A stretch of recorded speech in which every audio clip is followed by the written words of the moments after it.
Welcome to the Rolling Podcast here on the Firearms Radio Network. It's the Old Man Edition.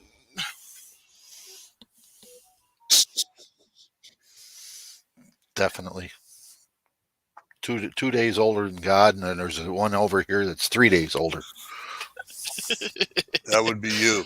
And then Then we got the young man over here. The wet behind the ears pup. Yeah. So, anyway, on a serious note. Oh my goodness, Sharenda just said she's just joining us. So, serious note and serious. So, the Reloading Podcast is brought to you by Primary Arms. So, little different opening just for fun. So, but yeah,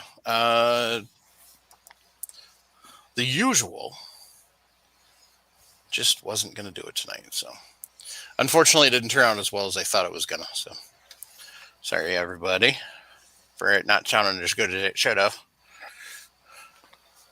But there were some kids on my lawn. Anyway. Did you shoot him? No, they frown on that inside county limits.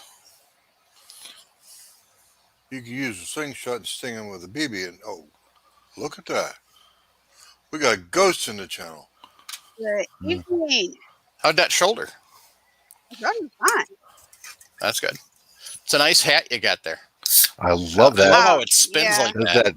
That's a hell of a beanie. Yeah. Chopper style. Have y'all heard that joke? That song? Y'all have to Google chopper style. Chopper. You get a good laugh. Somebody just accelerated it. There for a second, it was going like a bat out of hell, Hades. I think that's my camera when it Either that or your hair. Refreshes. It might be your hair, lady. might be. Yeah, it looks the same. Okay. Yeah. Hey, Paul, do you remember Beanie and Cecil, the cartoon? Yeah, there we go. There we go. She's got her beanie on. Beanie wore a propeller on. Twirly beanie. Yep, your beanie. Alfalfa wore a beanie sometimes too. Yeah, one of the young rascals did, but Spanky and our gang and all that. Mhm. But Yep. Or actually, no, Alfalfa didn't because that would have ruined his hair. right, he had that. Oh Lord. He had that Cowlick. cowlick was straight up. I used mousse on that to hold that thing up. That's kind of Yeah. hard to put on his head and then hide it from the camera. How did they work that out? MOUSSE. Oh. Okay. We gotta be more specific next time. You Hey, know, we're glad you're here. we do have Canadian listeners, Jim. You got to be more specific. And Sharenda, the guys out in Australia, it is morning, so don't worry about it. That seems to be the work universal habit. No matter what time you go into work, everybody's always blurting, "Good morning." Who the hell says good? If it was good, you wouldn't be at work. You'd be out fishing or hunting. Or sitting on my ass thinking about fishing or hunting. Anywhere but work. That's why it's always just morning and not a good morning. If it was a good morning, I would not be here. What is good is evening. Okay. Yes. As long as it's 5 o'clock someplace. That's And you're right. off the clock. Yeah. No, it don't matter if you're off the clock or not. 5 o'clock, bars open. Unless you're in Wisconsin, then it never really technically closes, and there's no such thing as too early in the morning to drink. As Dallas found out when we were down there visiting for a work retreat, and we were looking for beer at 8 o'clock in the morning. Bartender looked at us really funny, and they go, "We can't start serving until 10. Why are you looking for beer this early?" I said, "Because we want beer." "Oh, you guys must be from Wisconsin." Exactly. Oh, they literally said that? Yes, they did. Oh, that's hilarious. Our reputation precedes us. Yeah, see, where other states have kind of made it a fun thing to do, it's a profession here. So Yeah. John's hand loading said, guys at work used to say, what's so good about it? So, That's me. That would be me. yep. Michael Dunn wants to know everybody's holiday went. Sharenda, how'd your holiday weekend go? Mine was epic. I saw that. And then I Yeah. was kind of jealous of some of your tasty treats. Yeah, I went to so some buddies of mine got engaged. Their engagement party was friends and family come up for a dove hunt to celebrate. That's awesome. And it's treated like hunt camp. So there were like, I forget how many of us there were, but there were campers, tents, rooms with two beds in them. And whenever you got up, there would always be somebody there that already had breakfast ready. You come in from the field, everybody cleans up their stuff, breast the birds, while somebody else is in there fixing lunch. Then we clean them and prep them for dinner, and somebody else preps dinner. It was 3 days straight. Nothing but this. And drinking at night. Absolutely. So that was my weekend. 6 hours there, 6 hours back, multiple hours of birds. Like, I Yeah, don't even remember how many I got. y'all had quite the haul. We did. I have a question. Yes. Why are you waiting the night to drink?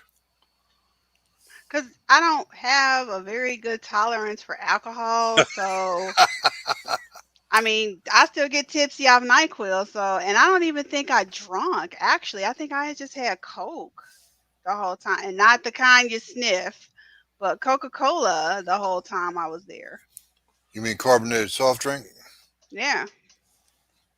And Water. the other thing is having booze out in the dove field is frowned upon. Oh, yeah. Yeah, Yeah. no, this wasn't in the field. This was at the farm. Well, yeah. Well, that's why you couldn't drink, because you were out Right. shooting birds. Yeah, well, I won't even drink the night before or a day before I go hunt. That's just me. Nothing wrong with that. Yeah. And like I said, that's only because I still get tipsy off NyQuil, so it's not in my best interest to have a drink the night before. So your liver's still in good shape then. Yeah, that's probably the only healthy thing I got. God. I trick mine every once in a while, giving it some water, making it think that it's going to get a break. Yep. And I switch back to alcohol. Back to work, you bitch. Yeah. But we definitely had some amazing food. We had Dovioli, which they made the dough from scratch, the pasta dough from scratch, and grinded up the dove breast and stuffed them and boiled and fried them. I'm like, it was amazing. Oh, my God. Oh, that sounds so delicious. Amazing. We had dove frittatas. It was just amazing. And no cream of anything, because they find that funny, and now when I go up there, they don't do cream of anything in any of the harvests, because I'm like, oh my gosh, I'm so sick of hearing slow cook it in cream of something. Respect the harvest. Well, there are some things that do work. I mean, venison tenderloin and béarnaise sauce. Yeah. That does work, okay? But you're not cooking it in it. It's a add-on to it. So Oh yeah, no. These guys that I've hunted with, you ask them for a recipe, they tell you cream of mushroom in a slow cooker for like pheasants, and I'm like, that's because they're lazy and don't know how to cook pork properly. Yeah, I've made them up their game a little bit. So the only way I ever prepare venison tenderloin is get an electric skillet, put a half stick to a full stick of butter, depending on whether you're cooking half tenderloin or full tenderloin. You cut it up into medallions, throw that in there, and then you throw in some sliced up morel mushrooms with it, and that's it. That sounds good. Oh, yeah. I take the whole thing. Well, yeah, you're doing it different than I am. You're cooking the whole thing in one shot. I take the whole thing, and I get a very hot cast iron pan, and I little butter down in there, real hot, sear it around all the sides, and then when it's rare to medium rare, take it off, let it rest. At that time, I make my béarnaise sauce and then slice it and serve it. Yep. Mm-hmm. Absolutely. You know, and the I mean, both ways are just absolutely delicious. So. oh yeah, yeah. But I like to do the whole thing at one time. That way I can control it. And but yeah. hot skillet. Oh yeah, and that's the thing with the electric skillet. It's got to Yeah. be cranked. Yeah.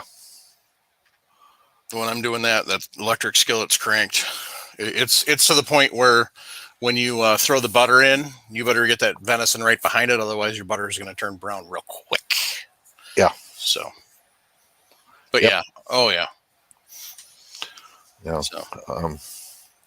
I got another one where you take the whole tenderloin and you sear it and quickly, and then take and use a mixture of scallions, shallots, breadcrumb, garlic, and olive oil.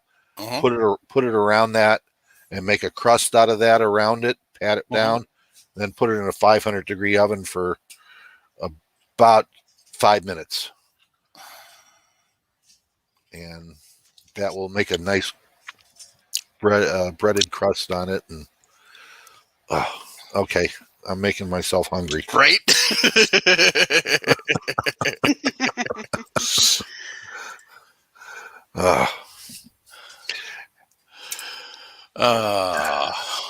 So what did you do this weekend, Jim? Kept my SR40C nice and warm. That was about it since I went to last weekend. I went to Florida and back. Yeah, you did. I'm sorry, Paul. What'd you say? No, I said yeah, you did.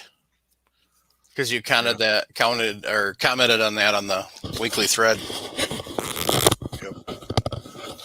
So. Yep. I was in Melbourne, Florida most of the time. Nice.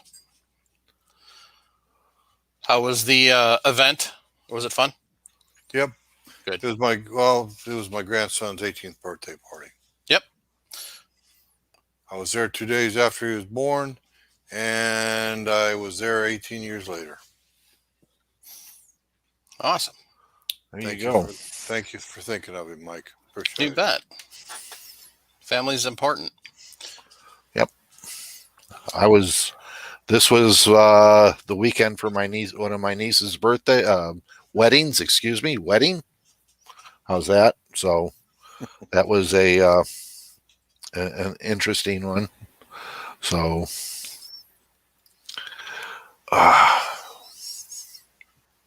I stayed off the booze. Yeah, there's certain family functions with the certain types of family where you're just better off doing Absolutely.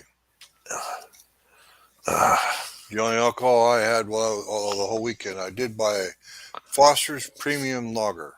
For those folks that it was originated, not brewed, but originated in the great land down under. And the Foster's Premium Lager that I bought was, it's a good question, Richard. The Foster Premium Lager I bought, it wasn't bad, Mikey. You might give it a try. 40-ounce can. 25-ounce can. It was pretty damn good. 40. Oh, I like that number, 40 ounce. I'm sorry, 40 caliber.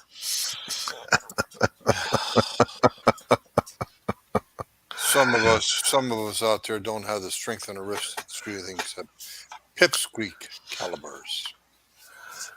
Yeah, I know. Oh, what He's can not I even tell here. you? You can't give him crap over it. Oh, I admit I shoot 22 rimfire quite a bit. So, Trenda, what are you grinning about from ear to ear? You're muted. You're muted. You're muted. I'm just laughing at you with your 40 cal. You bet. 40 cal, weak wrist. Yeah, well, Get out there and work those wrists a little bit. Anyway, that's enough about me. Paul, what'd you do over the week? Oh, that's right. Mikey, it's your turn.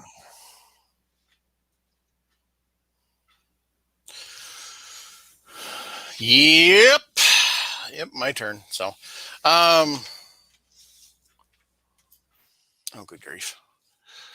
I just saw something in the chat that made me say, oh, good grief. Saturday night, the wife and I cooked out on my birthday present. The boys got me a pellet grill for my birthday, so that was nice. Did a little bit of organizing in the reloading room on Saturday. I'm still trying to find my frickin' plug for my lime and powder dispenser. I don't know where it went. It disappeared sometime before or during when we cleaned the entire room out so we could clean the carpets, and I don't know where it went. So I may just have to see if Lyman sells them and buy another one. I talked to a listener about an upcoming giveaway that we're going to do in a couple weeks. So we've got a couple of them coming up because Chris Sharp's talked to me about a month ago now about doing a giveaway, and we just hadn't gotten that planned. So,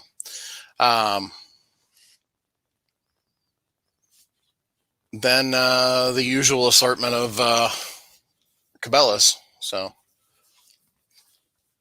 I had a guy that came in yesterday.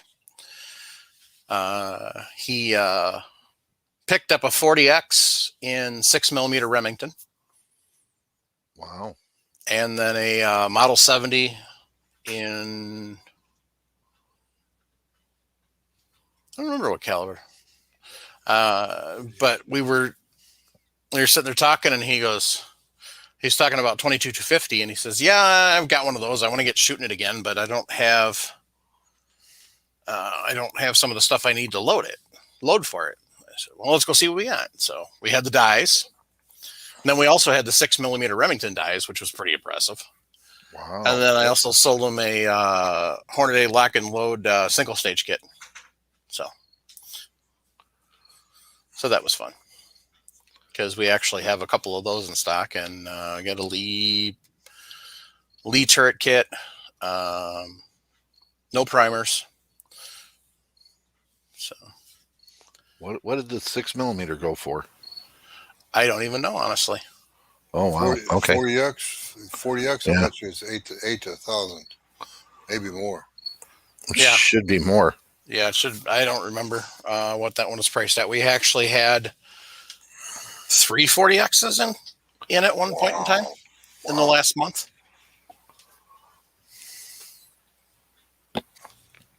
So I know the one of them, it wasn't this one, but I know one of them was at 1,400. So my guess is probably 12 or 13. So that's a good price. That's a good price. Mm-hmm. Especially at Cabela's. And the other thing I got to find all this last week is a GI issue 1911. All matching? Uh-huh. Okay. That one's priced at $3,600. How old is the game? That I don't know. I didn't spend long enough to actually figure that out. I just kind of fondled it quickly, knowing that it's out of my price range, and then walked away before I damaged it and get in trouble. Yeah. See, that's the nice thing is the guys in the gun library come down and grab me when they get cool stuff in, so I get to fondle a lot of stuff, but then I have to put it down and walk away. So, but yeah, so that's kind of come of the cool things. So.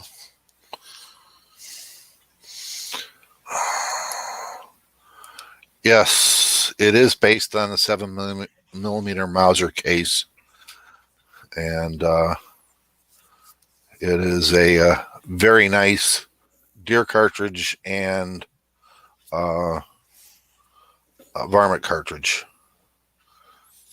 Prairie dogs to deer without a problem. Coyote gun, it's probably one of the best coyote guns out there. Cartridges. the 6mm Remington, 244 Remington. Mm-hmm.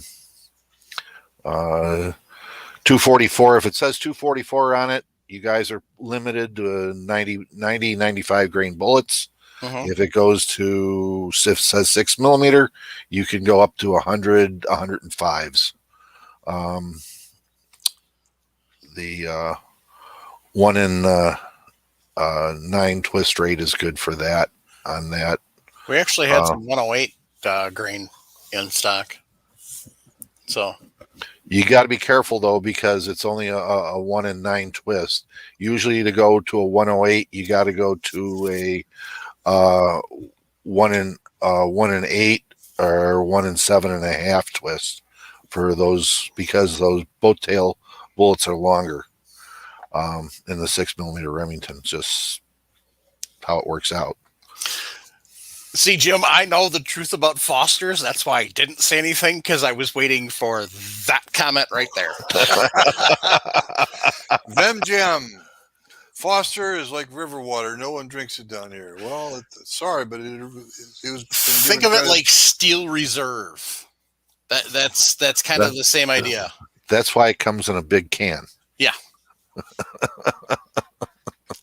Yep. Okay. Well, we do what we can. Question. Answer.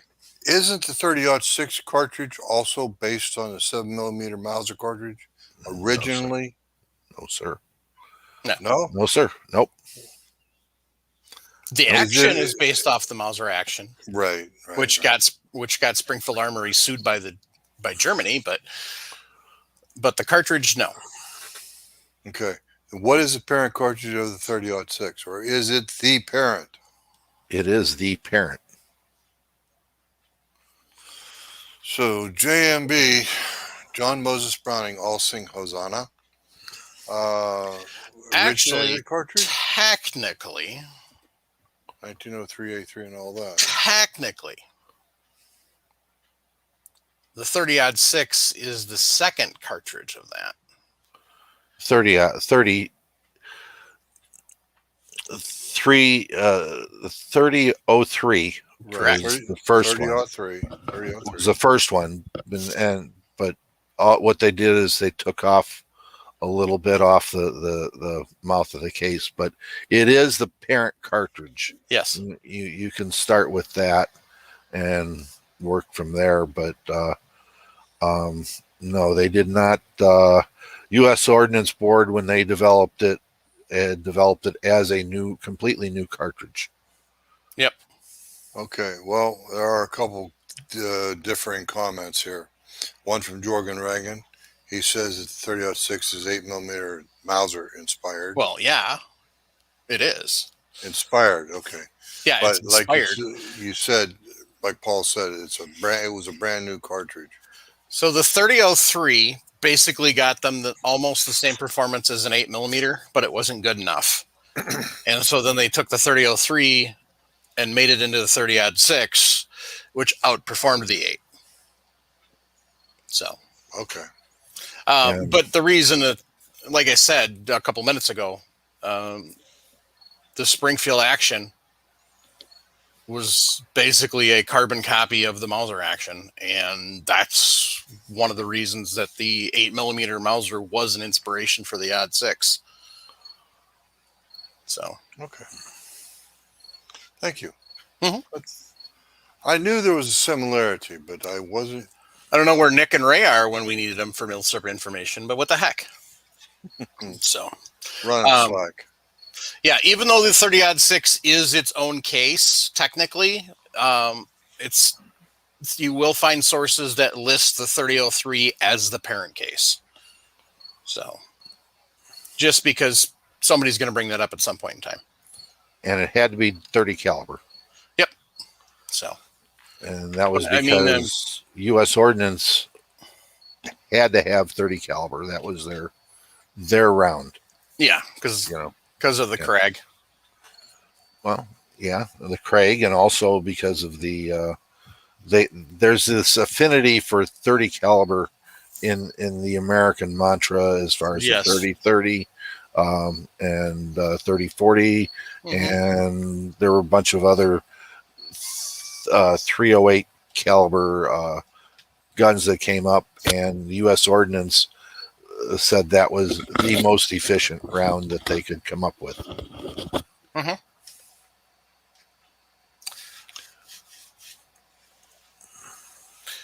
So, Sharenda, what type of 7mm?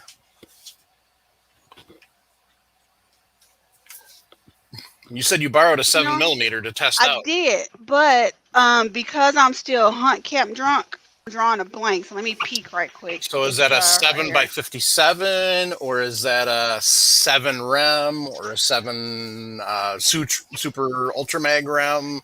I don't know until I look at it is again. that a 7/8, or is that a 7mm STW? I'm gonna turn my camera off so I can look at it. I doubt it's an STW because I can't see you shooting that. I'd like to see that. I would too. Actually, we just got one in the building, and we got one in, and it had the moleskin for the cheek rest, and then they took gaffer's tape and taped one of those older style slip-on recoil pads on it. Yep. So it was all cobbled up, and I'm like, now that's some old time engineering.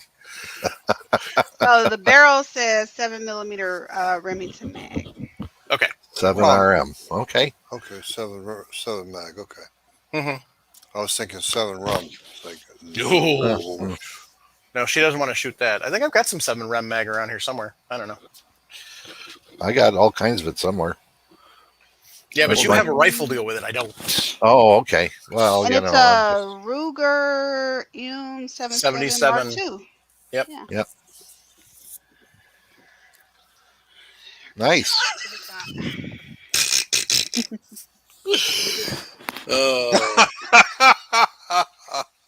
So, Paul, Joshua Turner's got that question. He says, just spitballing here, but what kind of ballistics do you think you could achieve by necking a 450 Bushmaster down to 6.5 or 6.8? Why? Just because. Oh, well, I mean, you could, you can get in the 2,700 feet per second. Yeah. In that, but is the action going to hold it? The case head's a lot bigger on it. Probably not. Yep. So, in a bolt action, I could do it. In an AR, not going to happen. You can go that way. Why not just take and shoot 243 or in an AR-10 instead of necking down a 450 Bushmaster? Because just like P.O. Ackley said, just because. Okay.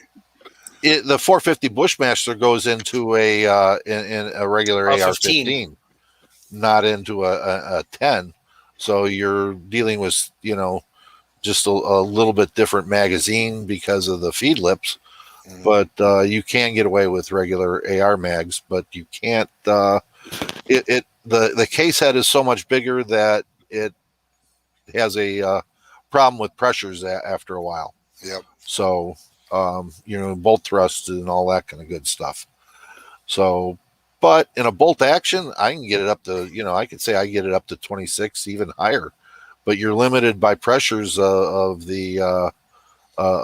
what the action and the case can handle in a semi-automatic. So, Sharenda, do you want to go ahead and address Jorgen Ragen? His last comment? I didn't see it. Let's see. Oh, okay. Well, thank you, Jorgen. Jorgen wants to know also, what's the parent case of the Bushmaster? Well, that would be a 284 Win. So that gives you an idea of the size. But yeah, it's so here's a picture of a 450 Bushmaster right next to a 223. Holy jeez. Yeah. And that goes in an AR. AR-15. Yep. Oh, yeah. Important to say. Obviously, you can tell by the size of the case, you do need a different bolt head, at least. Yep. You're definitely going to need a different barrel and a different magazine. Tip the top of your phone back towards you a little bit, Mike. Well, see, when I do that, it gets all Yeah, glary. it picks out very fast. Stop. Right there. That's perfect. There Yep. we go. Yeah, but you can see the rebated rim on it. I do. Yeah. And straight up case and everything else. But it can be necked up and down, and the 284 has been, I don't know how many different variations that case has gone through. 6.5, 6 millimeter, 270, 25. It's been, they have played with that case a lot. Mm-hmm. And the 6 millimeter 284 is a screaming round and guaranteed barrel burner. Mm-hmm. But you can get 4,000 feet per second with an 85 grain bullet with it.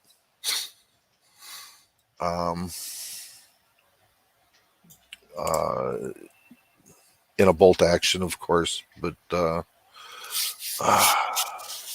yeah, it's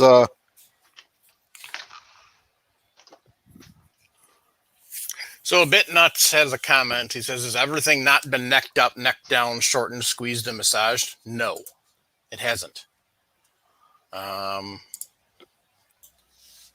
Yeah, where's that 29 caliber you were talking about the other day? The 31 caliber, or 34 caliber, or even 36 caliber. How about a 49 caliber? There you go. They did come up with a 416. So, but we were talking about the 510 Whisper earlier, which is a necked up 338 Lupo Magnum brass. So, we're going to do a reloading tonight. Maybe. So, we're still kind of on the what did we do, and then answering a couple questions. So, True. All right. So, I'm going to share my screen for a minute because Jim was talking about a spreadsheet that he had gotten a hold of that somebody had shared with him. And so then I had him share it with me. And so what I did is basically there's everything is set up except where'd it go? There it is. I'm going to highlight the 4 fields or the 3 fields that you can change easily, and then it changes your load to grain. So it was already, when Jim sent it to me, it was already at number of steps, which is 20, which is what I want to do. I put in my minimum load, my maximum load, and then it calculated the increment. Well, as you can see, it calculated out to 89 thousandths. And no, I'm not going to carry it out to hundredth thousandths. So there. And then when we go down here and does the math, it actually rounds it. So, but you'll also notice that there's a case in here where there's, because of the way it rounds and everything, I've got 2 of the same. So then we started our minimum, we go 26.8, and then we go up from there. Here's another case where, because of the rounding, it has another same load. Now, if I had Paul's scale that goes down to hundredths, then I could actually do that. Because when you look over here, it actually breaks it down into the decimal point. So I could go to 27.16, and on this one I could go to 27.24 or 25. And when you have that ability to do that, you can kind of break that down a little more. So that would be an advantage of a scale like what Paul has. but it depends on how serious you're getting. As part of it. So I obviously will not make the two 28.1s, and I won't make the two 27.2s. So, because it just doesn't make sense to fire the same load twice. Or does it? What say ye? The only way you could do that with your 505 class or your balance beam scale would be to like make up 10 rounds, and you could that way you can actually break your grains down to less than a tenth of a grain, and it's just not worth it. Right. Because that's the idea of the ladder load is trying to find that little sweet spot where two or three try to get close to each other. Now, what I probably could do, which would actually not be a bad idea, is change this to 15 and see what happens. Go ahead and let's see your results, please. So now let me share that again.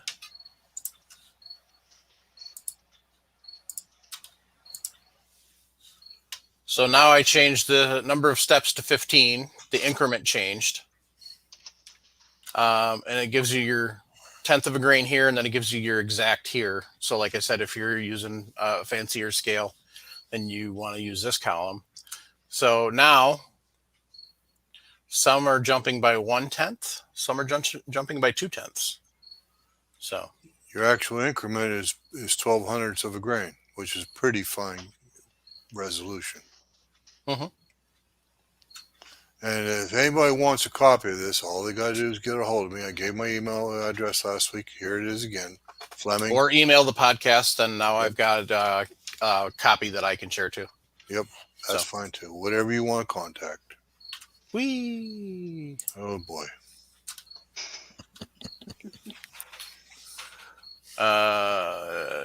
So in the chat, Gerald Fickner asked, what cartridge is this, Mike? And I said 3030. And then he said lead bullets. No. 160 grain FTX. Halfway between the traditional bullet weights, 150 and 170. Good combination. That's how I found out about the 140 grain spire point bow tail bullet from Hornady, because I like to go in between. Yep. So now,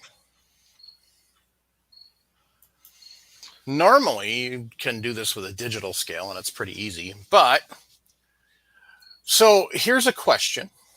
While I'm moving my camera, but here's a question. Is it better on a mechanical scale to weigh the charge or set the weight and then fill the scale till you hit the weight?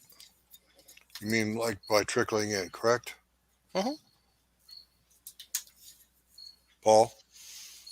Well, my opinion is on a mechanical scale that you set the weight and you trickle up, take the pan off and replace the pan and see if you come up to the right weight. I've proven that you can be with a mechanical scale up to 4 kernels of powder, one way or the other. Uh-huh. Is 4 kernels that bad? I don't know. For a 30-30, no. But precision wise, which I have to say that, I'd rather use a electronic scale and measure that way, just because I can. For ease of use, I'd rather do that too. But unfortunately, my irresponsible ass lost my power cord for my Lyman, so it's sitting over there laughing at me right now. Sure, under your opinion, because I know you reload metallic cartridge. Yes. What was the question again? Is it better to trickle up, or is it better just to drop the charge? Try to adjust the powder drop to hit the charge. Say it again, because there was some crumble while you were talking. Is it better to trickle up? Set your charge a little bit light in your powder measure and trickle up to the desired weight, or is it better to set your powder measure as close as you can to the desired weight? For me, I prefer to trickle up. That's just my personal preference. I'm not qualified enough to say if that's better one way or another. It's just the way I prefer to do it. Well, I agree with you. I think it's best to trickle up because powder measures are not, depending upon the powder measure and the brand and the company and the money you want to spend. I have a RCBS unit flow, and I always set mine at about half a grain light, and then I trickle up the rest of it. Yeah, and I've seen it where sometimes it may crunch pieces of the powder Absolutely. too. So It does cut kernels. Oh yeah. If you're talking powder drop versus a scale, and I thought we were just talking the scale here. We are. We are. When When I use the word powder drop, I was talking about using a powder measure in a Right. generic sense. I'm sorry. So, I mean, I can sit down with my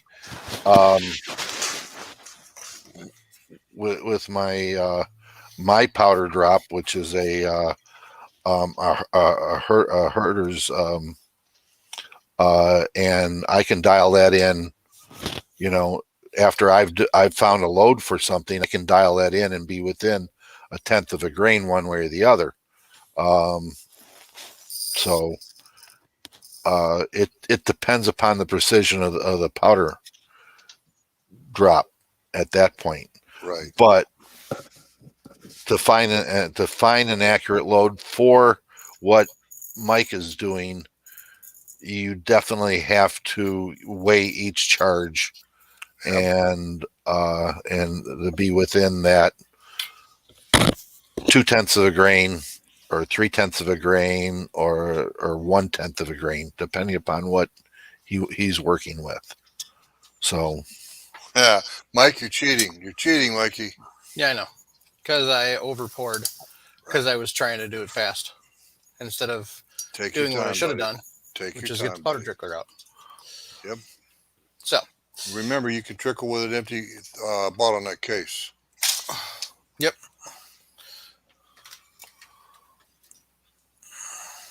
That's not gonna be high enough, I don't think.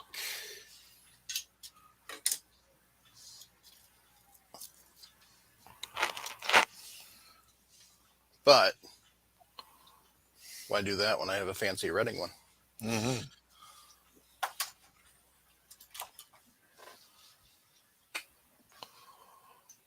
So here's a question. Does it really matter which direction you rotate your trickler arm?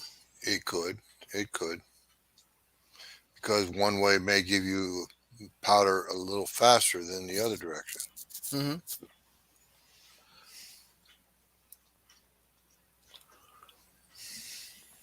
Or not at all. Yeah. Don't do that, Mikey. Reverse direction if you have to. This 3031? Yeah. Yeah. It's big sticks. It takes a while. Meanwhile, Mikey bumps the scale again with the nozzle of the trickler. Did not.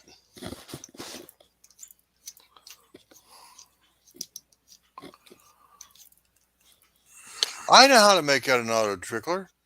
Put a cord of straw on the end of that. Yeah, that'd work real well, Jim.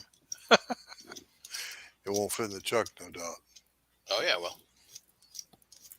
You've tried? No.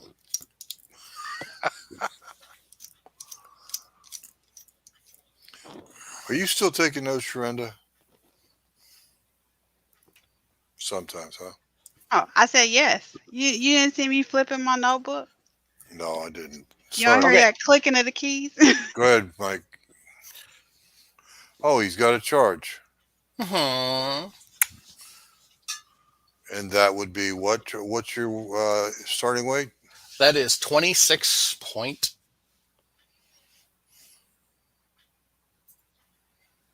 No, actually, it's not even the right charge.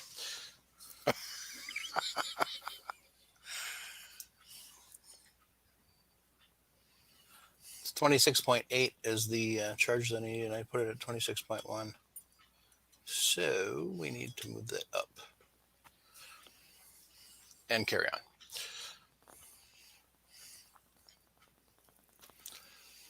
I don't know. I don't think the camera is good enough to watch the kernels drop, but Oh, zoom in. Go ahead and zoom in on no, I mean the camera I don't think is good enough Oh. to pick it up.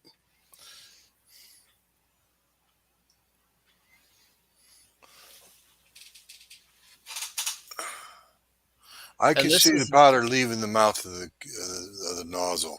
Yeah, I can't see. I mean, if I had a different background, probably. So, all right. So now we have theoretically our amount at 26.8. So now what Paul said, take your pan off and you put your pan back on and then you shake it all around. And that's how you do the hokey pokey. And so what I'm looking for is seeing if it's lining up at the same spot. Are you about a quarter of a tenth high? It looks like from here. Correct. Now, if anybody remembers from a prior podcast, with a mechanical scale like this, I take a very fine piece of wire and put it across the zero. So you actually have a good line to measure, to align the poise. So I've been told that I have the pan holder on backwards. You do, but that's not a big deal. It still weighs the same. Yeah. It'll affect it.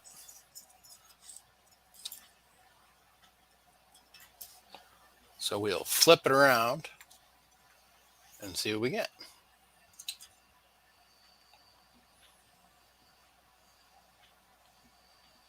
Ta-da. That's the third time off. It is about a tenth high.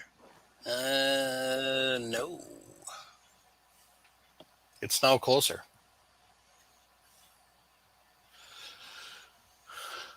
So, Daryl Guyton says you're supposed to triple or quadruple check all your data and settings before you start, Mike.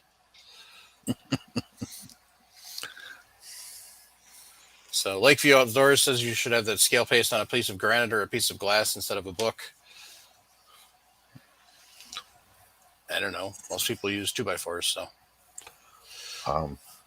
You use granite for electronic scales that are subject to vibration, and that it gives it some weight.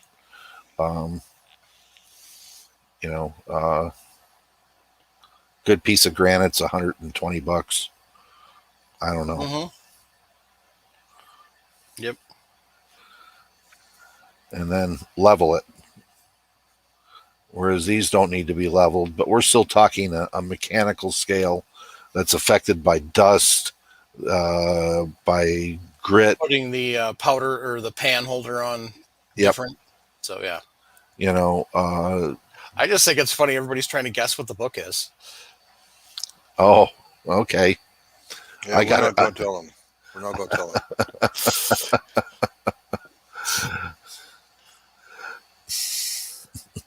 I think it's funny. I got it in one, so I'm not worried. Yeah, but you're disqualified. You don't get any prize.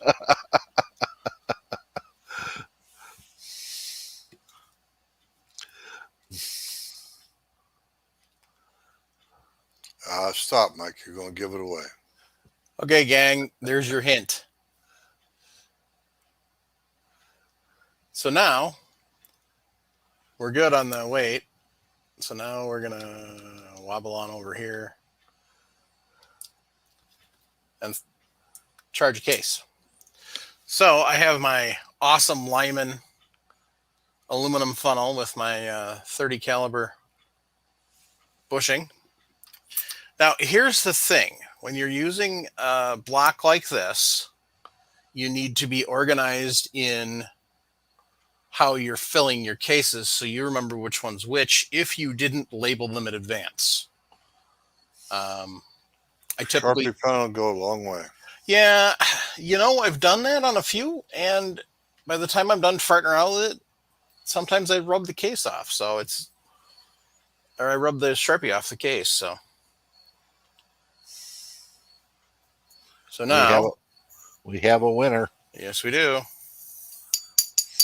Winner, winner, chicken dinner. Yep.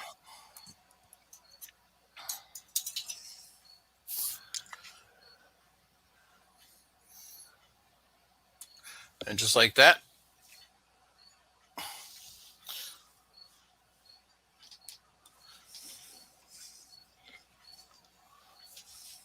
it's Polar Springs seltzer, you schmucks. It's not that kind of lubricant. Yeah. It's a club soda lubricant. Kinda. All right.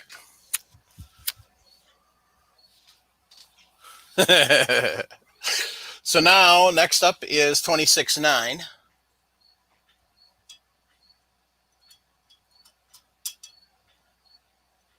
And so what I'm going to do is kind of what I did last time, but I'm not going to do it anywhere near as serious as I did, is put a little bit of powder in there to start. Because now I kind of know how much it looks like. And if I sit here and trickle all night long, it's going to take forever. What you can do if you've got it sitting on something like I do is you can kind of stabilize it.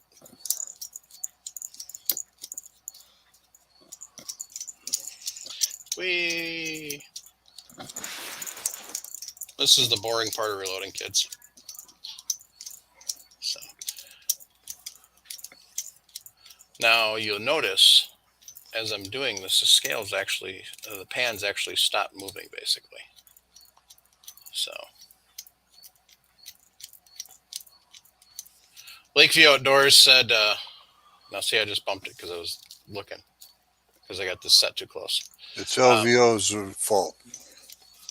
No, it's my fault. He puts his scale on a piece of glass. Yep. Only because he's OCD. Right. But why? Because he wants it stabilized. Well, I mean, teach their own. Piece of, Easy, Mike. Easy, Mike. Yeah, I know. Piece of wood, just as stable for a mechanical scale. I mean, if you really wanted to, you could run the wood through a planer. Well, if you put the piece of wood up level, that's the first thing. Right. And then keep it away from all the magnetic crap that's in the, that's around. That's the other thing. But you got to keep your bearings and clean and everything on it. So there are more important things than putting it on a piece of glass. Yep. Oh, Vanessa said just get serious and hand plane the wood then. Okay. She also said that the Polar I'm drinking is made in Worcester, Mass. So that's pretty cool. Well, Mike, you're about at what, 10th low? Yep. Good.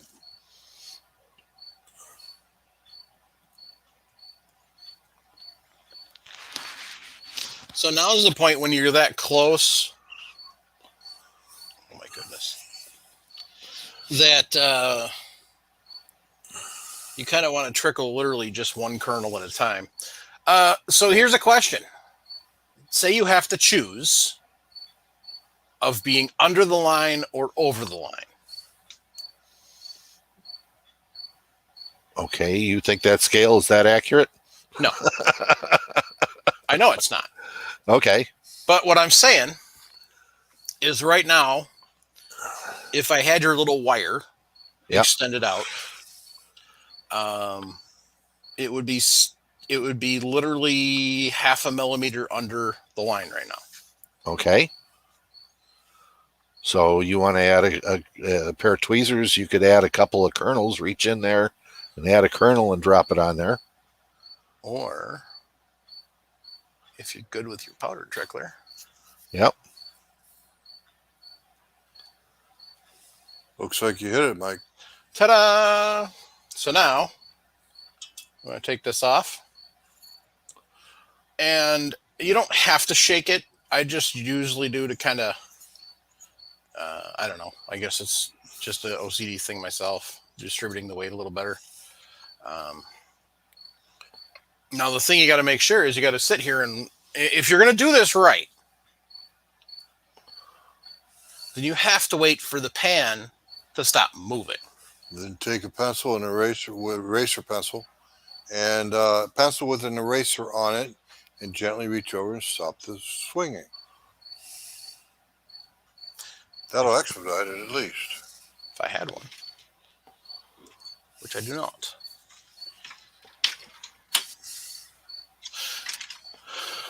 I have a pencil, but it has no eraser.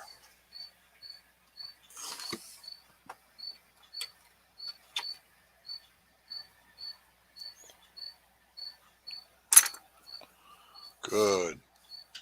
So, yeah, all you're trying to do is just use the pencil or the eraser as a dampener. So, yep. And you're about a 1/2 tenth high.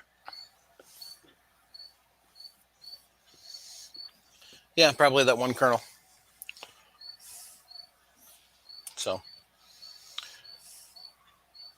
but I mean, I could probably take this off, put it back on 10 different times, and get 10 different readings. Yeah, probably be a 50-50. And the other thing is too, it is for a 30-30 cartridge, so it's not a big deal. It's how serious do you want to get is your choice. Yeah, we're loading for 30-30, not 7 rum. But we're loading for a ladder test. Test. Right. Okay. Yeah. So we still need to be serious. Right. Yep. We need to be serious, But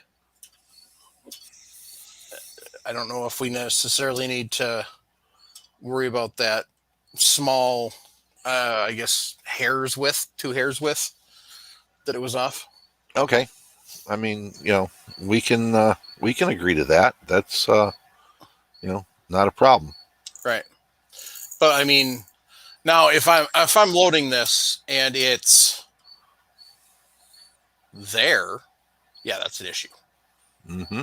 But a hair's width one way or the other is not enough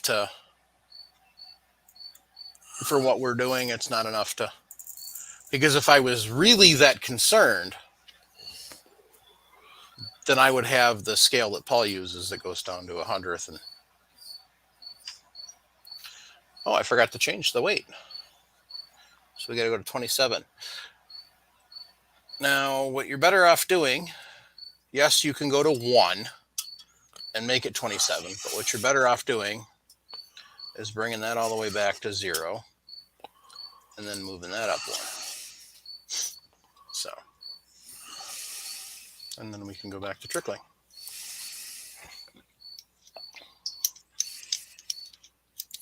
Make sure you keep an eye on how much powder's in your trickler too, so you don't run that back out, because then you got to start feeding it all over again.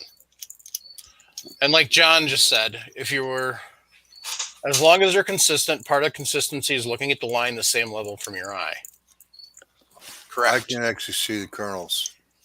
I've put you on full screen.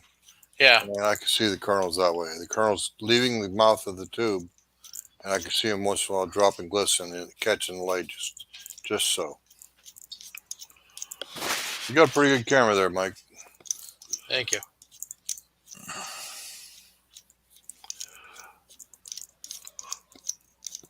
Vanessa, all mechanical scales like this are plus or minus a tenth. Yep.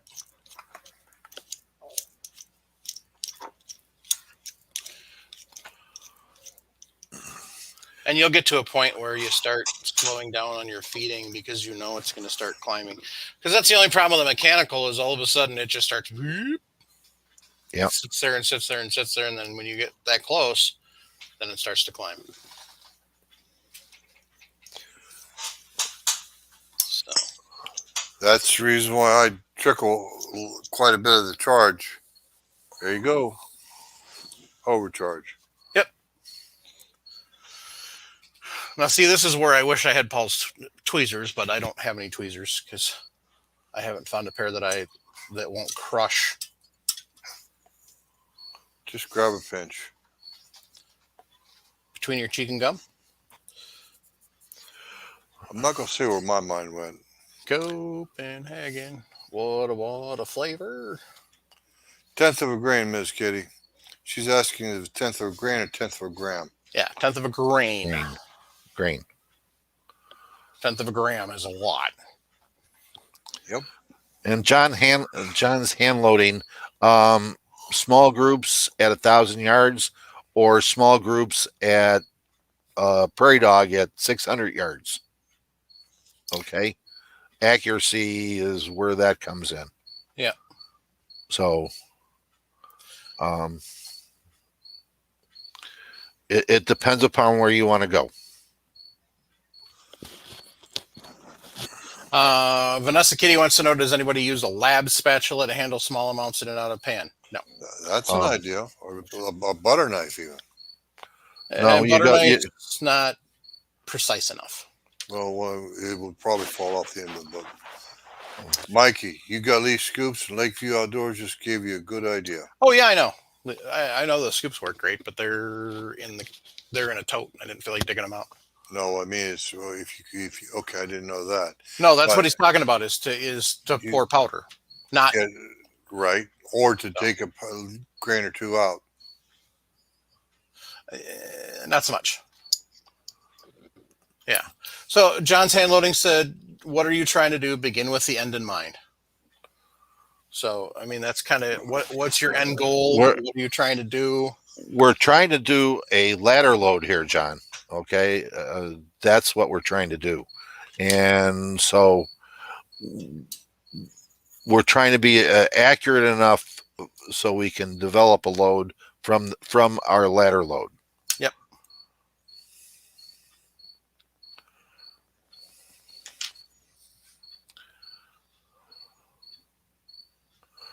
Yeah, the old. Does anybody remember the old McDonald spoons that they used to give away? Yep. Okay, that works. That works too, Vanessa Kitty. Yep. Yeah, they had to do away with those because people were using those spoons for illicit purposes. That's right. Yes, they were.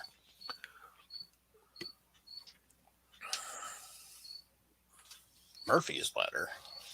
Never heard of that. Sounds like Murphy's Law. If it can go wrong, it will go wrong. So, yeah, I don't like Mr. Murphy. He's an ass.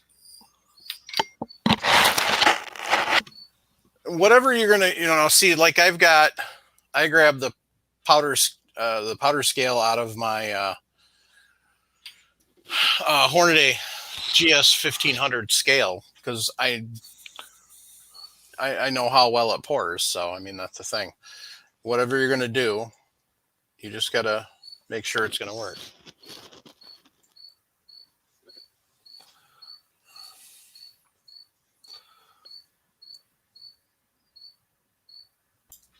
No, Jorgen. He's asking if it was the McFlurry spoons. No, Jorgen. These were actually coffee stirrers. Before your time, sir. Yep.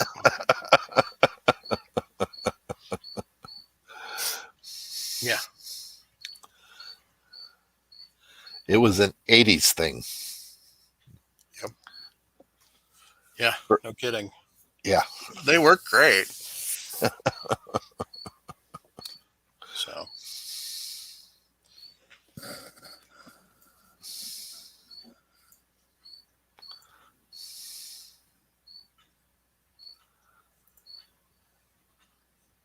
And we're not going to do the full load because, yeah.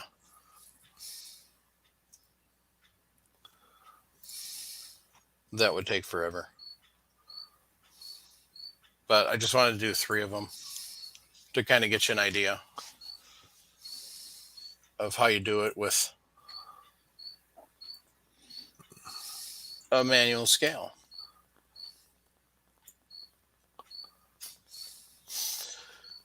Oh, John.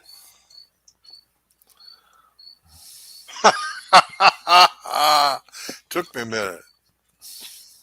It took me a minute. Yeah. John's handling got the general idea where we're trying not to talk about. Yeah. Well, Vanessa Kitty right above it was using pipette, so.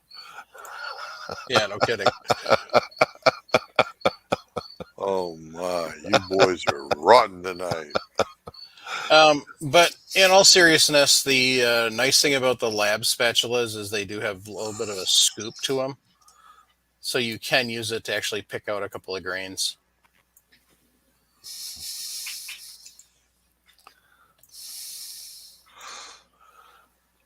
Yes, John Handloney, we're making 1 cartridge with each powder weight. Yep. That way, when they're fired over a chronograph, you can get an idea of how close in velocity they are between each load. And the closer... They'll get fired over a magneto speed and a lab radar.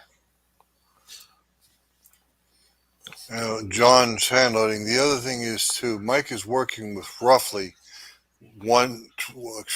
he's working with 1200s of a grain. Spit it out. Yeah, 1200s of a grain increments. So sometimes he's jumping 1 grain, sometimes he's jumping 2 grains because of the rounding in the spreadsheet that I gave you.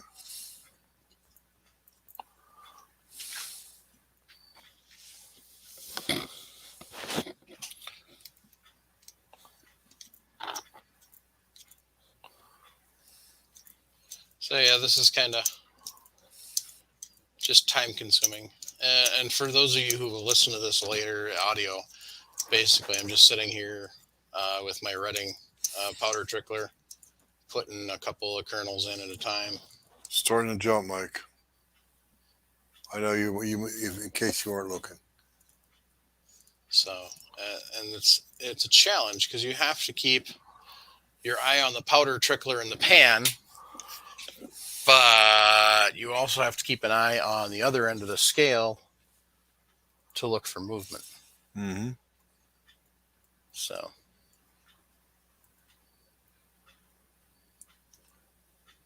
Michael Dunn has a comment. Is that 1 or 2 grains going to make a difference? Yes, Michael, it will. And we're not talking grains. Remember, there are 7,000 grains in a pound. Granules. We're talking granules, and then we're talking from there, we're talking tenths of a grain. Yeah, you're absolutely right. Granules or kernels, whichever word you prefer. Yep. Oh, and Michael Dunn, to answer your question from last week, that is a Lee Loadmaster behind me. He asked me the press that was over my shoulder. Easy, Mike. Yep. You're getting there. I just realized you could tape a paintbrush bristle onto that beam, and it would be as good as a piece of wire. No. No? No. Because the paintbrush bristle isn't guaranteed to be straight. Of course, neither is the wire for that matter. The idea behind it is paintbrush bristle will move with the air. The wire does not move. Ah, okay. Okay. And as far as straightening it out, you can roll it out and it'll you can get it straight.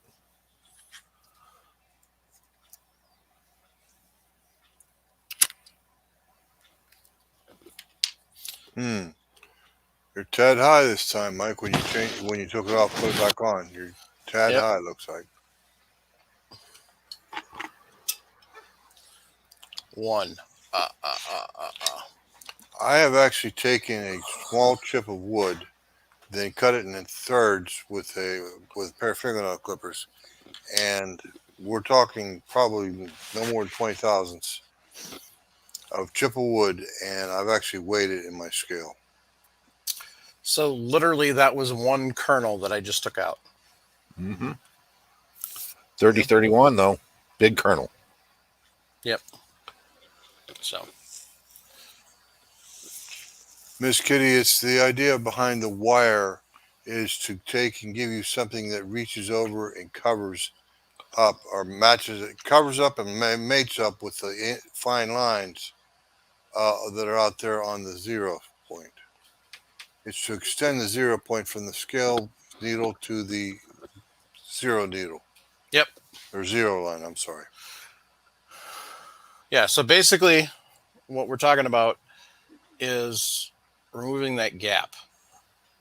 So you're not guessing if it's actually in the same airspace or not.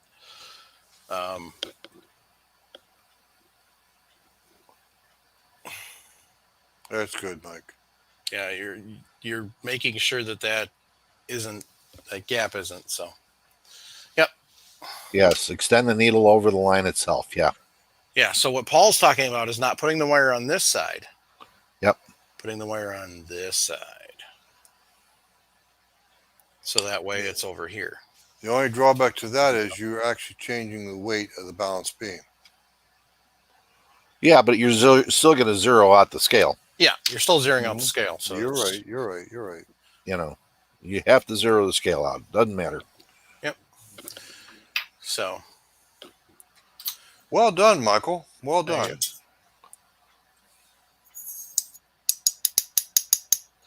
Yep. So there we go. That's so you got 3 charge cases. Now you better seat those bullets before you mess up. And don't forget to properly label those cartridges, please. He's moving his microphone. Our microphone camera. He's moving the camera so he gets on screen.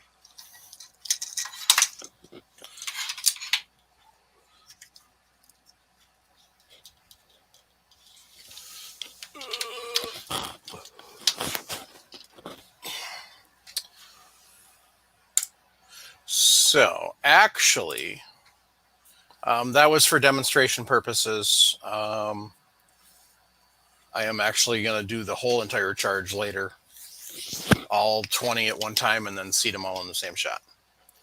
So that was more for demonstration than anything. But so, Vanessa said, learning mathematics makes you a better guesser. I would say the only way I would differ with that is I would say it makes you a better estimator. True. All estimator, though, is a fancy word for guesser. Seriously. I am splitting hairs with a bachelor's degree. Or perhaps it's a master's. I'm not sure which. So, Lead Billet Junkie said most folks like me who can't see get a magnifying glass that sets in front of the scale so you can see when the needle's lined up. He's talking about knitters use a lot too. So, Vanessa wants to know, do you take into account the humidity in the room? You should. Currently, the humidity in this room is around 45%. But that's because there's a dehumidifier that's running right outside the door. The other, Vanessa, as far as getting to that point, you're more worried about your powder and the way you store it than you are about what the humidity in the room is going to be. Yeah. That's the big kicker, because if I take a can of powder, an 8-pounder, and I sit there and open it, and I leave it open, it is going to absorb or remove moisture from its as it sits there. If it's a very humid day and it dumps moisture into that, that's going to affect the powder later on. Not when I'm using it right now, but later on. And the more you open and move that powder back and forth, it will affect it.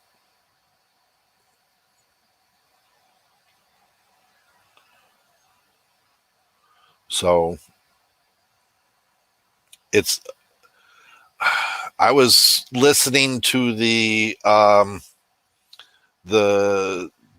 New Jersey podcast, the Battleship New Jersey, and they were talking about the powder that they use for their 16-inch guns, and they were telling us that every 3 months that they had to adjust the powder charges because of the humidity that built up in it. And those were already pre-weighed 110-pound bags. But every 3 months. So I don't know how fast you go through powder or how you store powder, but I store mine in a 30 millimeter ammo cans. I think it's safe. Of course, most of my powder is stored away from. It's not stored inside a house, and it's not, and it's in a separate building most of the time. So, we've gone through debates on this a while, but I am more worried about how much humidity it picks up and changing the weight as I go through an 8-pound keg. Yep.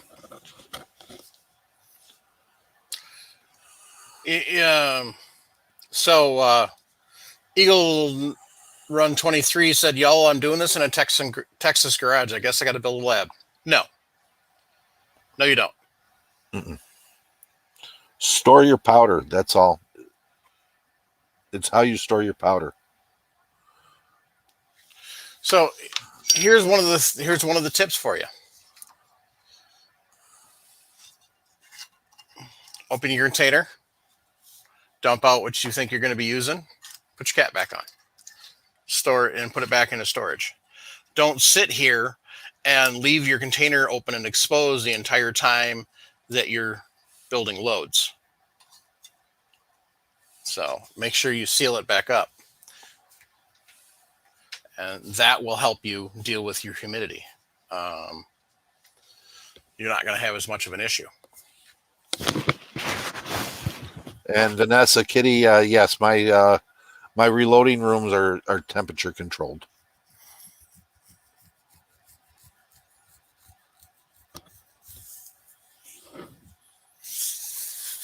So,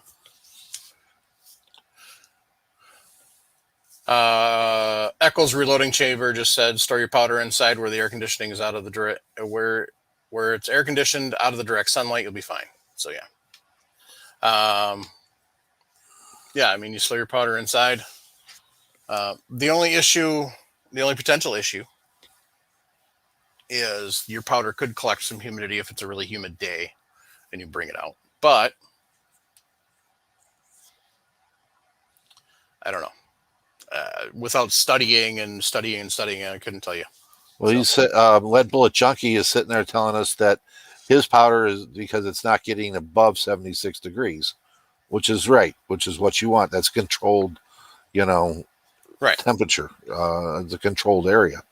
Yep. It's what happens when it goes from 110 or 115, and then it goes down to 45. Right. Okay. That's the situation that you worry about. Yep.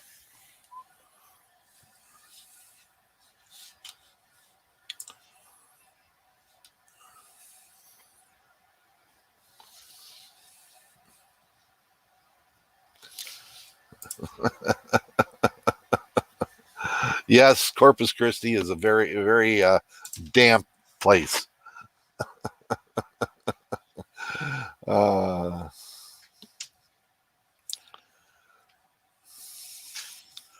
Um,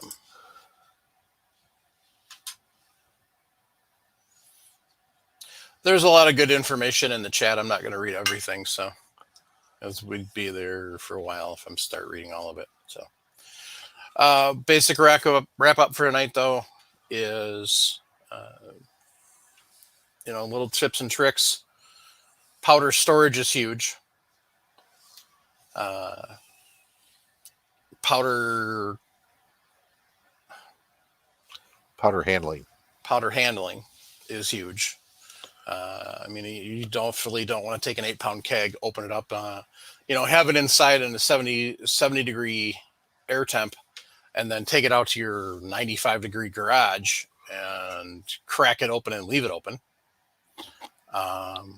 What you may want to consider is pouring the powder out of the keg inside into a smaller container and then take the container outside to the garage.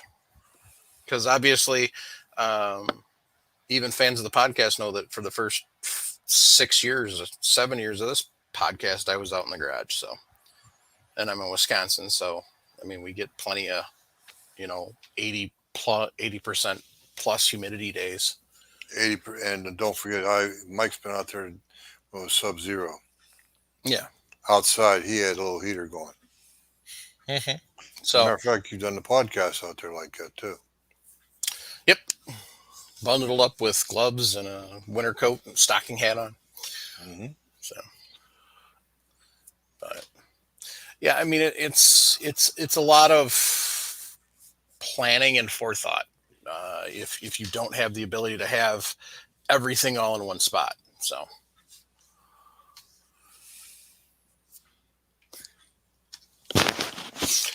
Oh, how true! How true! Michael Dunn wants to know. Yeah, I saw John's stuff. I'm not reading that. I'm laughing about it, but I'm not reading it. If anybody wants to know what it is, they got to tune in. Michael Dunn wants to know, just a question: can powder ignite itself?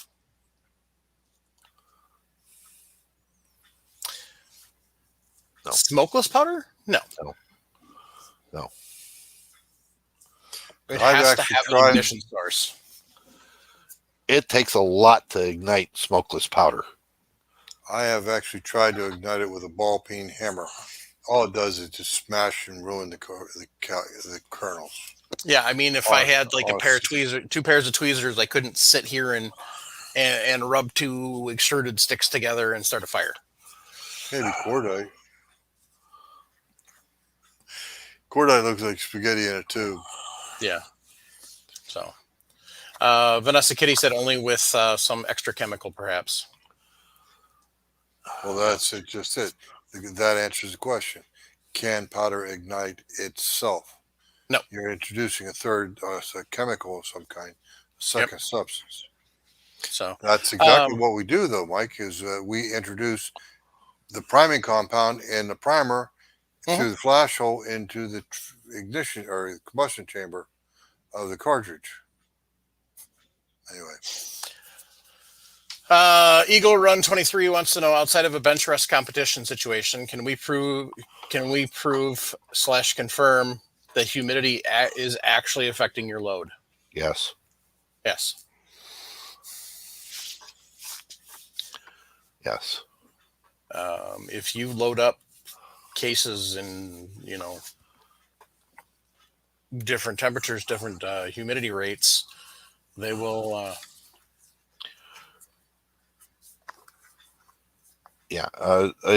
A accurate rifle is needed first of all. Okay, but yes, you can. It's easy to do. If you want to try it out, do this. Load one cartridge up, put it aside, take that amount of powder that you loaded it with, leave it out. Leave it out for a week. Mm-hmm. The difference you see will be in the velocity of the two cartridges. Right. Yeah. and that leads to accuracy. So the closer they are into the same velocity, which means they're leaving the barrel at the same time, which means the harmonics of the barrel are up, down, or whatever Right. at that velocity.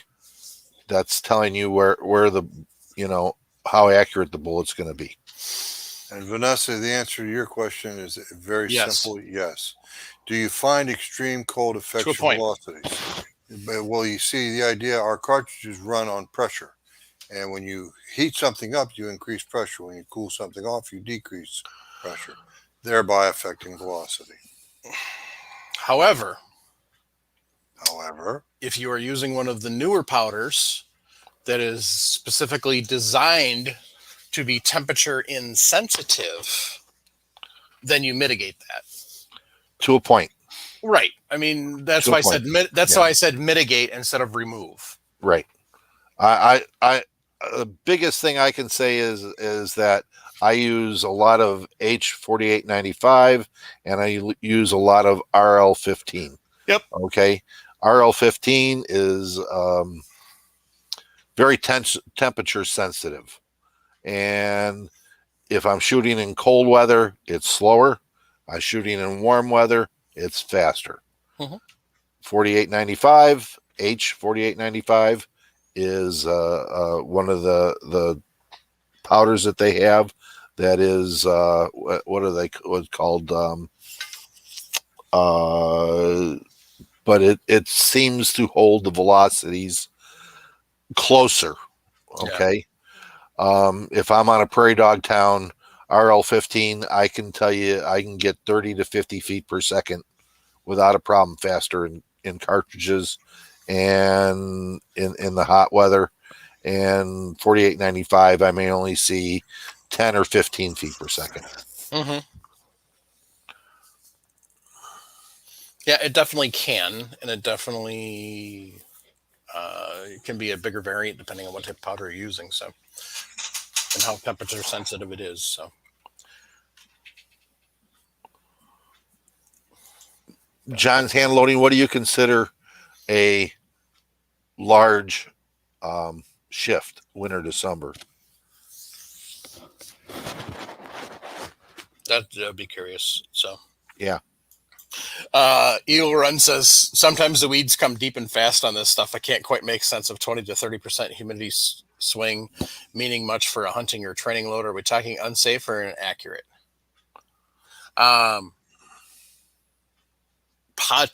Potentially both, actually. Eagle Run 23. If you're running max loads and say you load up,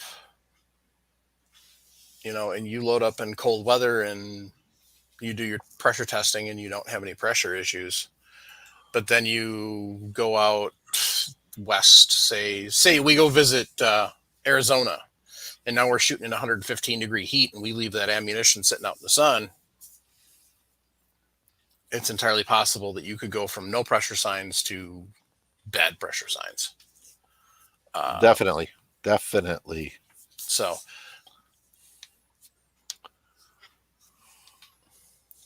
John's hand loading said, did not measure with a chrono, but I would say 2 inches of impact at 400 yards. Lower impact in summer, higher impact in winter. Yep. Or sorry, lower impact in winter, higher impact in summer. Yep.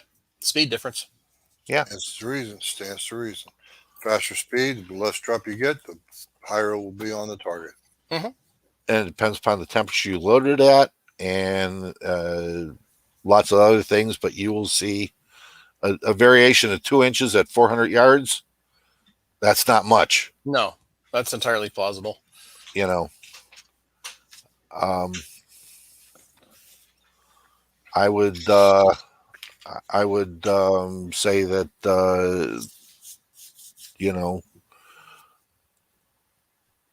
2 inches is well within a product of error in just the load at 400 yards. Yeah. Unless you are loading like I do, to the 200ths of a grain, and you're match seating the bullets, and everything is aligned, and everything else, Yeah, you're doing things to mitigate right. all those differences. So The only way you can really tell, though, is to get a chronograph and to measure it. yep, get your feet per second. So but yeah, lots of notes. Good stuff. So Vanessa wants to know, how do you keep your firearm in extreme cold when out and about? So typically, like say when I'm deer hunting, if I can, that firearm stays in the vehicle overnight. And so does the ammo. Encased. Yep. And Multiple reasons. First and foremost, I do not. Granted, most of your optics nowadays are really good, and I'm not buying cheap optics anymore. But nothing will ruin your hunt faster than you take your gun out of your case and look, and your scope's fucked. Yeah, then it's time to just put the gun away and go to the bar, because it's not going to unfog. Your entire hunting trip is shot unless you buy a new scope. So, yeah, the other thing that I would say is that for people that shoot a bolt action rifle for hunting, is to take the firing pin out and clean the firing pin spring and the inside of the bolt, and use something like brake cleaner, lighter fluid, or something. Same thing with the trigger. Go through the trigger, clean it, make sure there's no grease or anything inside of it. And the old Winchester triggers, they were so good at that. They were just so clean. Yeah. But clean it all out. I cheat. If you've had the rifle for over 5 years, all right, get a new spring for it, a new firing pin spring. If you notice vertical stringing in your loads and you haven't changed the firing pin spring, get a new spring for it. You'll find that sometimes it's not your load development, but your firing pin spring. Because it's hitting the primer with different pressure. Yep. And maybe under igniting the primer. So, or delay igniting, I guess you could say, not necessarily under igniting, because if you get the anvil set off, it'll all go off. It just may not be as rapid. So, yeah, I guess it's kind of a better way to explain it. So, what chronograph, Mike? I really like my lab radar. If you're looking for a basic one, the Caldwell isn't bad. So, you can usually pick that one up with the IR shades, 100.5 usually. I have a Crony, CHRONY. Yeah, if you really want to get serious, go buy an Oler. Yep. Those people are the Cat's Meow and the Cadillac of Cronies. My first chronograph was an Oler number 1. Okay. You still have it? No, do not have it anymore. Ooh, I got rid of it. But it used the screens where you had to shoot through the wire. Wow. Okay. And then you had to click to go through to find your numbers that they were, and you had a table. Oh yeah. Yeah, no, I can see okay. why you didn't want to keep that one. Yeah. That one was a lot of math. Yes. And if I was, if you're going to shoot handguns over it and that, get a Caldwell. That, they're good. They're not perfect, but they're good. Yeah. The Cronies, The problem with some of the cronies that I have with them is that you're shooting a handgun at them at 15 feet. Chances, or a rifle and you're not compensating for the sky screens and where the electronics are, people have put bullets through them. Yep. I like the lab radar, but it's $500+. Yep. The Magneto Speed Sporter you can usually get for about $170 or so. Mm-hmm. Okay, it attaches to the barrel, only good for rifles, but it's accurate and it's pretty easy to use. The V3 from Magneto Speed is fancier, but it's also it's $370 or $380. So, yeah, I still have my chrono from down in Texas, where they with the sky screens and everything, and the timer on it. So for shooting IPSC and stop plates and everything, all in one. It's outdated now, but there's a number of them out there. Again, $100 to $500.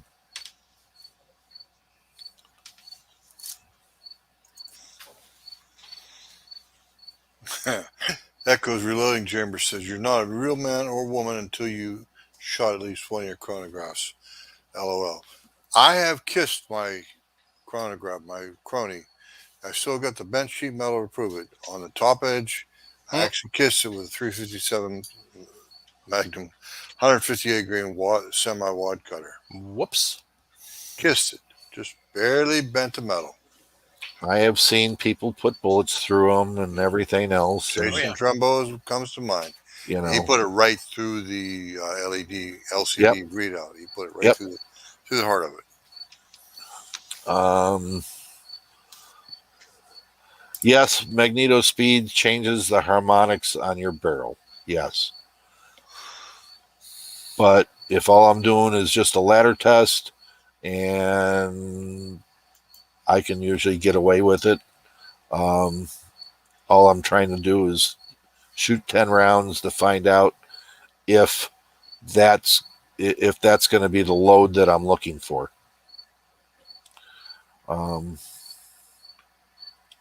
Miss Kitty made a comment, Paul, that I think is a very good comment. She says she doesn't own a chronograph yet. I would say that's one of the most important load development tools that we reloaders should definitely. have. Definitely. How are you how do you know where you're at? Well, you're going to quote the book is saying that hey, 23.5 grains, 55 grain bullet in a 223 says I'm going 3,200 feet per second. How do you know? I call that baloney on, because you might be running at 30-50. Right. Or you may be only running 3,000. Yep. But how are you going to develop a good load? How do you know your reloading practice is good? Mm-hmm. I mean, if I sit down and I do and check my loads, I sit down and say I've run 5 or 10 shots through my Magneto Speed, and I got an SD of 4 and an ES of 8 or 10. That's telling me I have good practices. Or if I have one that's showing that I have an ES of 85, that's telling me something's wrong. It may shoot a great group, but it's telling me something's wrong in there.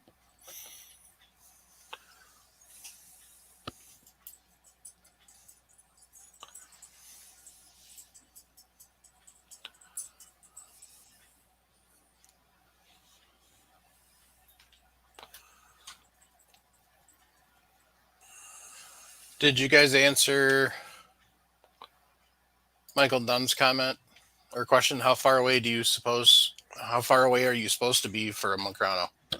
I set mine for 10 feet to the center of the chronograph to the end of the barrel.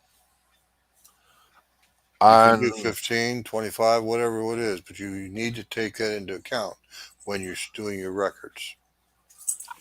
You'll find that if they have everything built into the chronograph, you can go back and forth.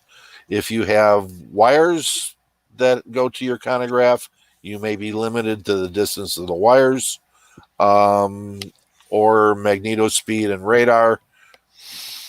They don't matter because one's affixed to the barrel, the other one actually measures out the velocity as it goes down range. The nicest thing about the magneto speed and the lab radar is you don't have to shut the range down to go get it and set it up and everything else. And the accuracy. They're extremely accurate. Yeah.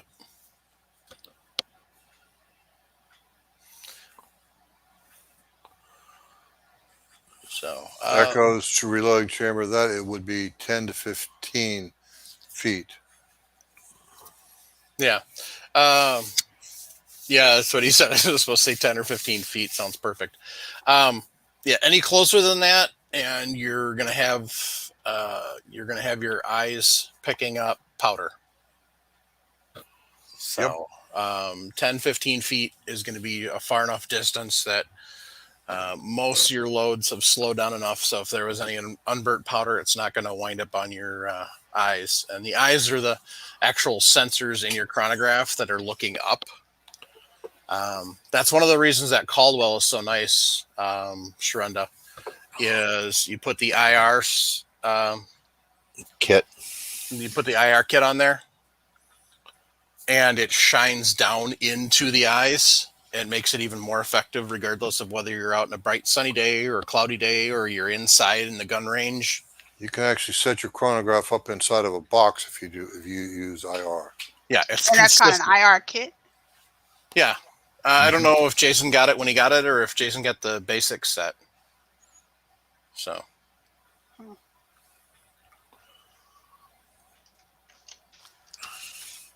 Yes, Vanessa Kitty, 24-hour underground range. That would be freaking awesome. Yep. Oh, yeah. Put that puppy about 20 feet down so it stays about 60, 65 degrees year round. Mm-hmm. Mm-hmm. And you just set up a pulley system with an electric motor to move your target. Mm-hmm. Well, you do like they do at Sierra. You get on the bicycle, you drive down. That means shutting down the range. You know, until just now, I honestly never knew what that kit was called. I actually bought the kit to go to that chronograph I got from Jason. Okay, good. Sure. Take your hand away from your mic, please. Is that better? No. No, you muted yourself. You're rubbing it against your face. Test 1, 2, 3. That better?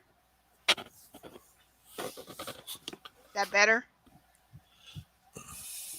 Yeah, a little better. Yep. I quit.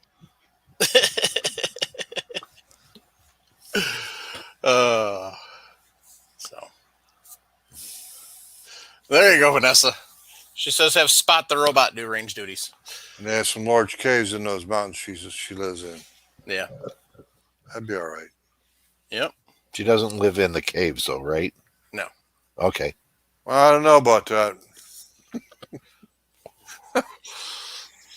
Oh, crikey.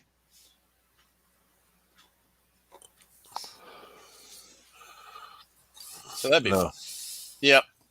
The what is that? The guy that makes the auto trickler's got that shot marker where you can set up downrange your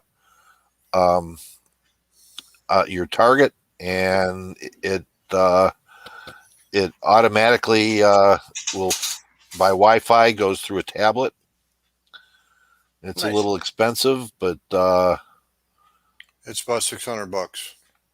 yeah. It's a shot marker because you have a second camera downrange. There's no camera. This is by. It's got a camera on the target. No, it doesn't.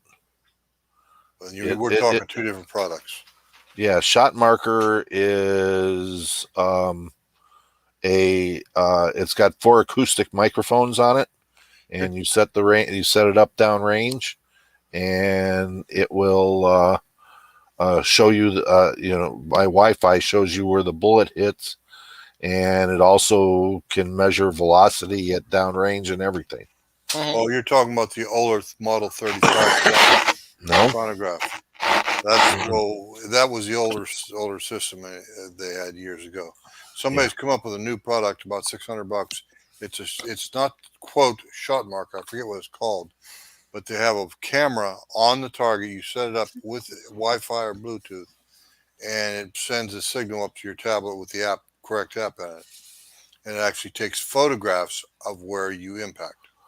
yeah, this does not do that. This actually, by the sound as it passes between the sensors, it actually plots where your shots were, and you can have it put a target up, and it'll match your target, and you can shift it up, down, left, right.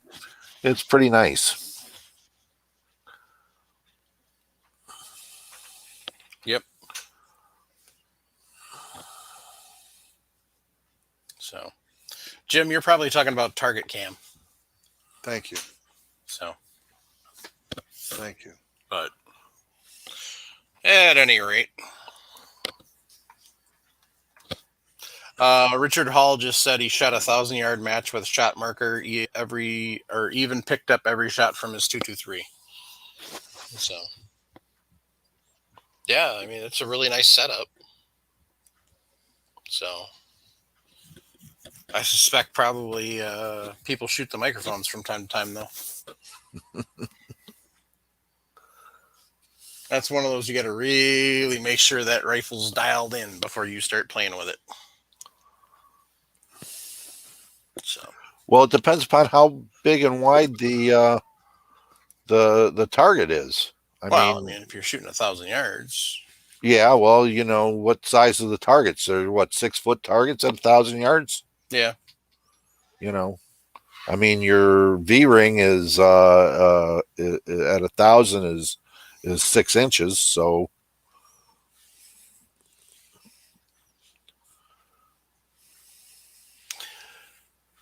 yeah. So, all right, gang. I say we wrap this up. Sounds good. So, shout out to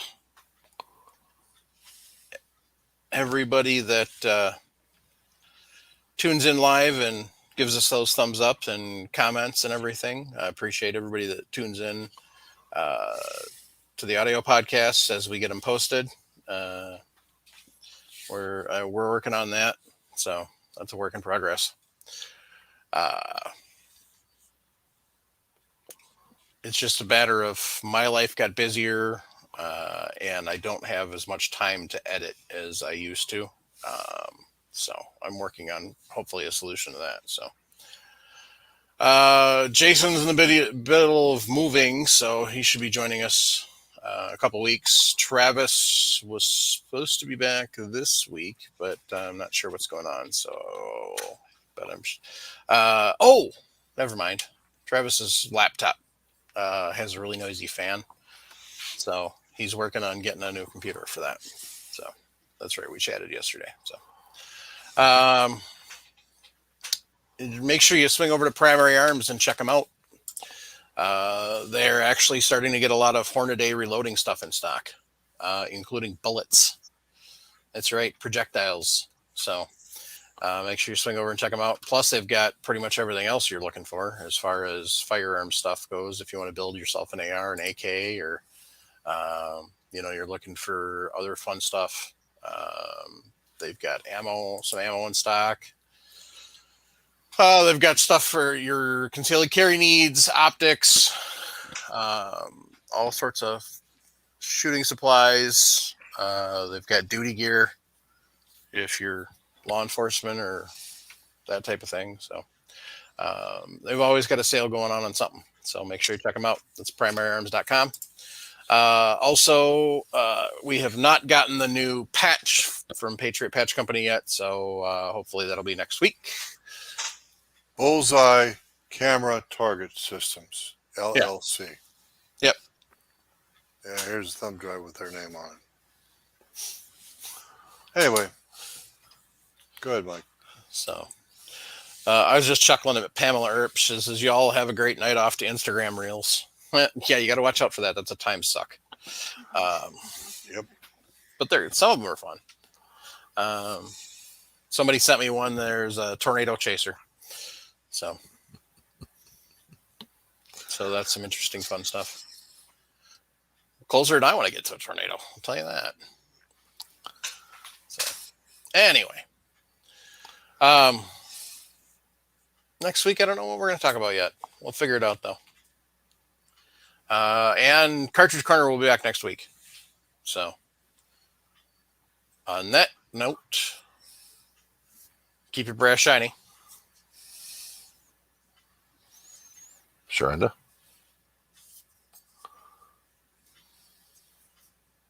Show a lady how to reload. She will enjoy it. Grandpa told me, despite what Mama said, violence does solve problems. Support the Second Amendment. Gun control is not about guns. Gun control is about control. You, me, all of us. Join something 2A. Join 2A club. I support this, both the National Rifle Association. Yeah, I don't want to hear it. I also support the Second Amendment Foundation. Mr. Gottlieb has been above scandal for many, many years.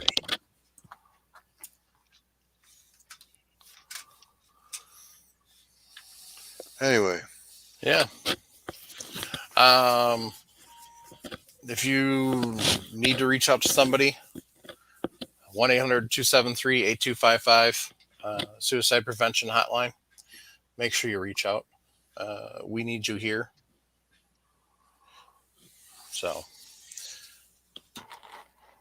and they've got lots of trained professionals and lots of experts that can help out.